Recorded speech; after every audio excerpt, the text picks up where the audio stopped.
El 2023 nos deja muchos aprendizajes y temas importantes de la coyuntura económica, política, ambiental y geopolítica. Quédate, esta es Estrategia Crítica y vamos a hacer una actualización de los temas más importantes del 2023.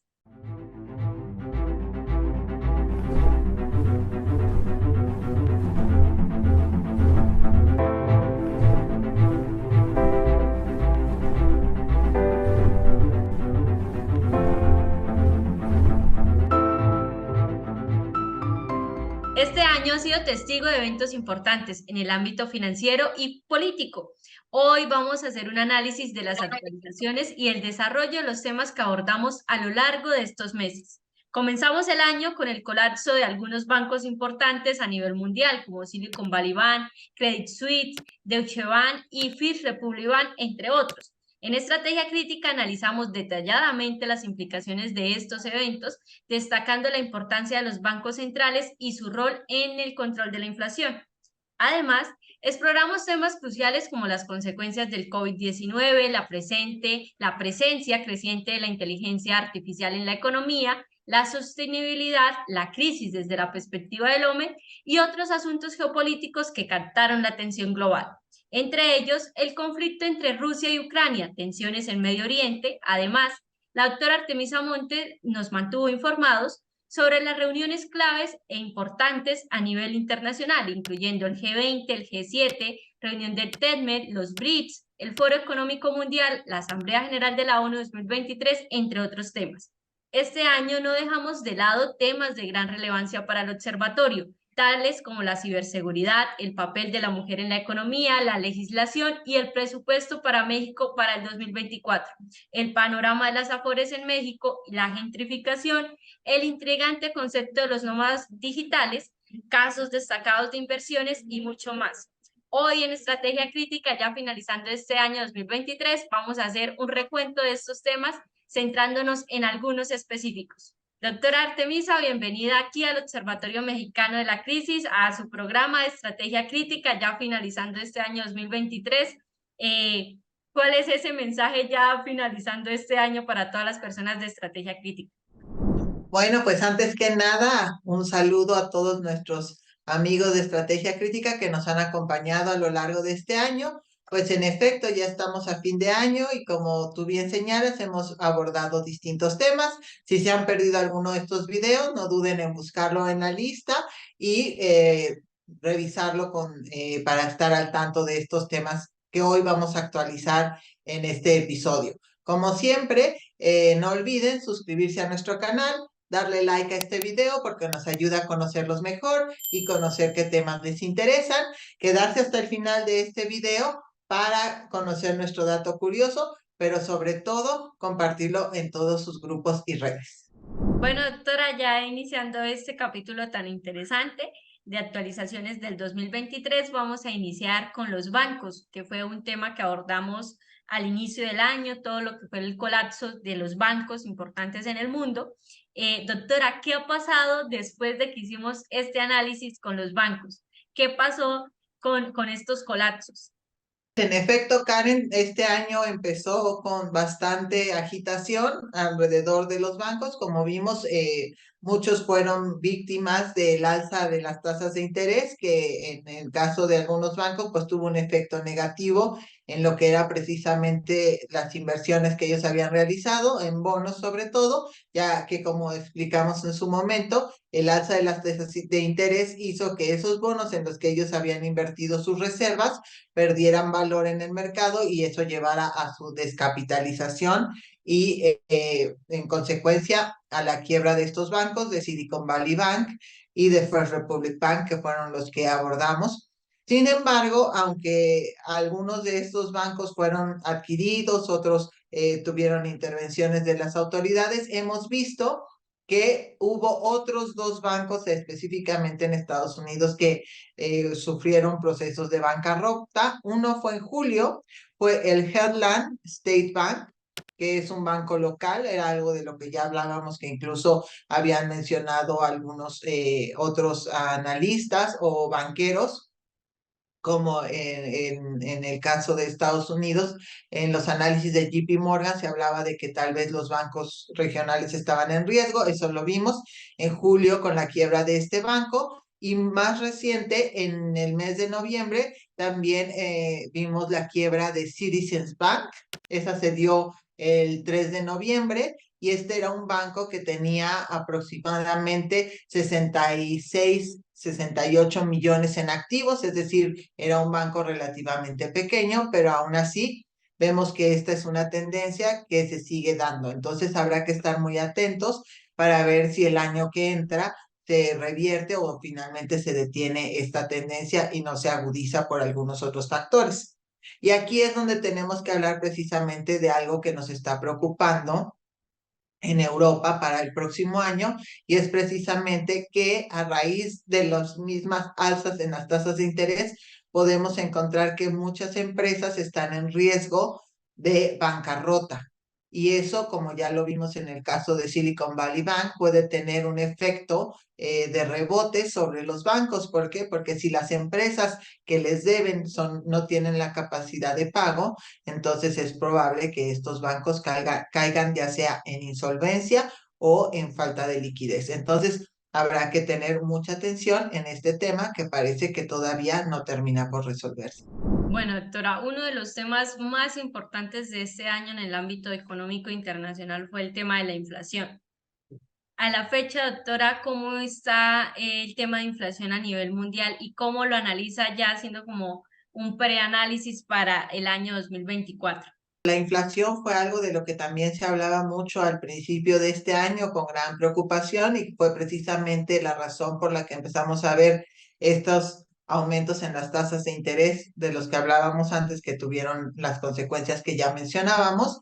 Y al parecer ha habido una estabilización y un movimiento a la baja en las tasas de interés, de manera que han llegado a 6.9 más o menos, en algunos casos a 3.8, 4.5, depende de donde lo veamos, pero vamos a decir que en promedio a nivel internacional, como lo tiene calculado el Fondo Monetario Internacional, es un 6.9 a nivel mundial el promedio de la inflación, y esta misma organización está calculando un 5.8% de inflación para 2024. Por supuesto que esto depende de algo que se dice que es ceteris paribus, quiere decir básicamente si todo se mantiene como está ahorita, pero hemos visto que también se han presentado algunos desequilibrios, ya hemos hablado de los conflictos regionales, y también tenemos un año que se avecina una riesgos de inestabilidad política por elecciones en muchos lugares, específicamente en Estados Unidos. Entonces allá tenemos que también prestar atención a esto y mencionar que si bien la inflación ha descendido, todavía encontramos que la inflación en los sectores que tienen que ver sobre todo con lo que se llama la inflación subyacente, no ha cedido tanto la inflación como en la otra. ¿Cuál es la inflación subyacente? Es la que registra aquellos bienes y servicios que no tienen muchos cambios en sus precios, es decir, no tienen cambios estacionales, etcétera. Ahora también debemos de prestar atención al invierno. Sabemos que los precios de los combustibles tienden a subir, sobre todo en los países del norte, por los fríos inviernos. Tenemos todavía el riesgo de alza de combustibles en ese sentido, sobre todo por el conflicto en Medio Oriente y el conflicto que se mantiene en Ucrania, que sabemos que también tuvo un impacto en los precios el año pasado. Entonces también este es un tema que tenemos que seguir prestándole atención y que seguramente abordaremos en estrategia crítica a algún momento al principio del próximo año para ver cómo se están dando esas tendencias. Bueno, doctora, uno de los temas que más abordamos también en estrategia crítica fue todo el tema de inversionistas.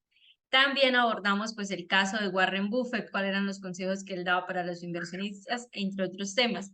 ¿Qué ha pasado con Warren Buffett desde que hicimos el último análisis, doctora? Se ha filtrado a los medios y demás que hay presuntas investigaciones para este inversor. ¿Qué tiene que decir respecto a este tema?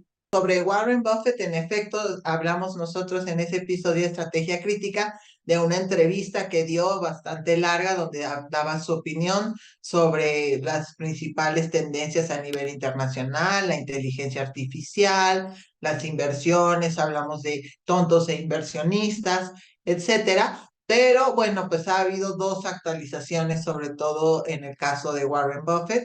La primera es que en esa entrevista que nosotros analizamos en ese episodio de Estrategia Crítica, él estaba acompañado por su amigo y socio de muchos años, que es precisamente un Charlie Munger, y desafortunadamente en la vida de Warren Buffett pues ha sufrido esa pérdida porque su amigo y compañero de tantos años y de tantas batallas pues falleció a los 99 años el 28 de noviembre de este año. Entonces, bueno, pues esa es una actualización a nivel personal. Y también está otra que tiene que ver con lo que tú precisamente señalas, de que su empresa se encuentra en una batalla legal en Estados Unidos con una empresa de trailers, sobre todo de estos lugares donde los trailers hacen sus paradas como para comer, etcétera, revisar sus estos, que es una empresa que se llama Pilot Travel Centers, y ellos tienen el 80% de las acciones de esta empresa. Pero ¿cuál ha sido el problema? Pues la empresa los está acusando de que en aras de obtener un mayor beneficio, ellos bueno, hicieron algunas maniobras con el respecto al precio o la evaluación de la empresa y lo que tendrían que haberles pagado a ellos. Entonces se presentó una demanda.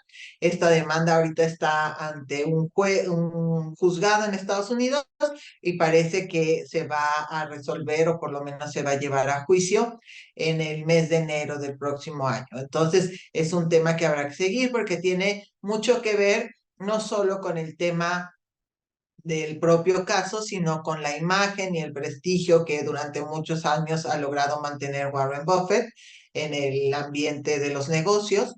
Entonces, aquí habrá que seguir este tema también muy de cerca para el próximo año. Y de ahí, después de que analizamos Warren Buffett en estrategia crítica, hicimos otro análisis, precisamente que usted lo mencionaba, sobre inversores y tontos inversionistas. De este análisis, donde pues analizamos tres casos completamente, el de Elizabeth Holmes y su compañía llamada Teranos, el de Batman Fried y la compañía FTX, Adam Newman y la compañía WeWork, que resultaron pues ser engañosas inversiones. ¿Qué pasó con estos casos, doctora, a la fecha? ¿Qué actualizaciones tiene respecto a este caso de tontos inversionistas? Resulta que dos de nuestros amigos que analizamos en ese caso, Elizabeth Holmes de Teranos y Sam Beckman Friedman, han sido declarados culpables y de hecho en este momento pues ya se encuentran durmiendo en alguna prisión en los Estados Unidos como consecuencia de esas estafas que crearon en su momento. El caso de Elizabeth Holmes es interesante porque ella durante muchos meses logró evadir ir a prisión. Primero porque tuvo su bebé, después por algunas otras situaciones como de salud, etcétera, pero eventualmente pues ya tuvo que ingresar a la prisión.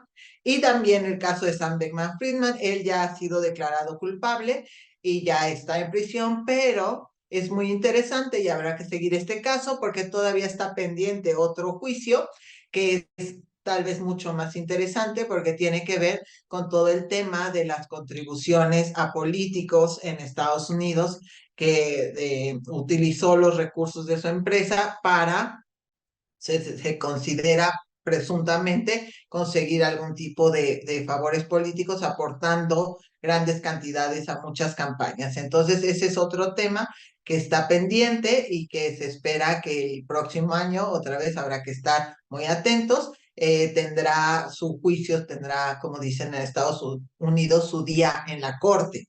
Y por parte de WeWork, pues como era de esperarse, esa empresa sabemos que fue vendida en su momento y se declaró también ya en bancarrota, precisamente porque el modelo de negocios pues resultó insostenible. Entonces, pues aquí están nuestros historias de tontos e inversiones, pues están dando los resultados esperados y pues lo más importante es estar atentos y que nos sirvan como moralejas de que no se debe de invertir tan a la ligera en ideas que a veces parecen demasiado buenas para ser ciertas. Y que eso le puede pasar también a los grandes inversionistas y a los grandes dueños de capitales. Bueno, doctora, ya también para ir finalizando este análisis, analizamos a George Soros, uno de los personajes importantes en este año en estrategia crítica, y pues nos enteramos que entrega el control de su imperio multimillonario a su hijo. Eso fue una de las noticias del mes pasado. ¿Cómo analiza, doctora, primero, desde el análisis que ya habíamos hecho del personaje, cómo analiza esta decisión? También es muy curioso este tema sobre George Soros. ¿Por qué? Porque como nosotros lo analizamos y todo el recorrido que hicimos sobre su historia personal y como inversionista, pero también como un gran participante de muchas digamos, cuestiones de filantropía, pero también de participar en algunas agendas o en el diseño directo o indirecto de muchas agendas políticas a nivel internacional, pues es muy interesante porque lo que estamos viendo es que se va a dar una continuidad tal vez en las dos dimensiones, en la empresa de George Soros en términos de inversiones, que es una empresa que en este momento está valorada en 25.000 millones de dólares aproximadamente, y también que su hijo ha declarado que de hecho Alexander Soros tiene 37 años, es muy joven, y sobre todo desde esta perspectiva de tener ya en sus manos un imperio, pues él ha declarado que de hecho él es mucho más político que su papá, que a él le interesan mucho más estos temas de participación y ya lo hemos visto desde que se hizo esta transición en el mes de junio, julio, pues él ya lo hemos visto reunido con el rey Carlos de Inglaterra, con el Papa Francisco, con Emmanuel Macron. Entonces, pues está haciendo un recorrido pues para ir afianzando pues estas redes que ya existían, pero pues desde su propia perspectiva. Y él ha dicho que en su agenda, pues los principales temas son sobre todo para la Open Society Foundation, que es con la que apoyan distintas organizaciones alrededor del mundo, pues hay tres temas fundamentales para el joven Alexander. Uno es el derecho al voto, otro es la igualdad de género y finalmente el aborto. Entonces, bueno, pues ya veremos también el sello que Alexander le pondrá a su nuevo participación en el imperio de su padre. Bueno, doctora, de tantos temas que analizamos en estrategia crítica y que sucedieron en el año alrededor del mundo, ¿cuál es esa conclusión que saca, así como a primera vista, de todos los temas que analizamos? ¿Y cuál es ese dato curioso que nos tiene para el día de hoy? Pues lo que podemos observar es precisamente que en estrategia crítica hemos dado seguimiento a temas que son muy interesantes y que siguen dando de qué hablar. Entonces, pues esto a nosotros nos sirve también para saber cuáles son los intereses y los temas que podemos comunicar y compartir con todos los que nos han acompañado a lo largo de este año en este canal. Vemos que en realidad estamos viviendo tiempos de cambio, tiempos incluso podemos pensar de renovación o transformación con estas transiciones o transmisiones de las que hemos hablado, de cambio de jugadores, pero también hemos visto que hay tendencias desde el punto de vista económico que vale la pena tener en la mira, como es precisamente la inflación o la situación de los bancos y las empresas a nivel internacional. Entonces, bueno, pues eso es muy interesante para nosotros compartirlo con todos ustedes, con todos nuestros amigos de Estrategia Crítica y como siempre, pues mantenerlos informados y alerta de lo que es importante conocer a nivel internacional. Y bueno, pues nuestro dato curioso de este año es precisamente que si todavía tenemos amigos que no lo saben, ahora en este canal del Observatorio Mexicano de la Crisis también estamos compartiendo con ustedes noticias y primicias todos los días de la semana. Entonces, no se lo pierdan porque recuerden que la información es poder.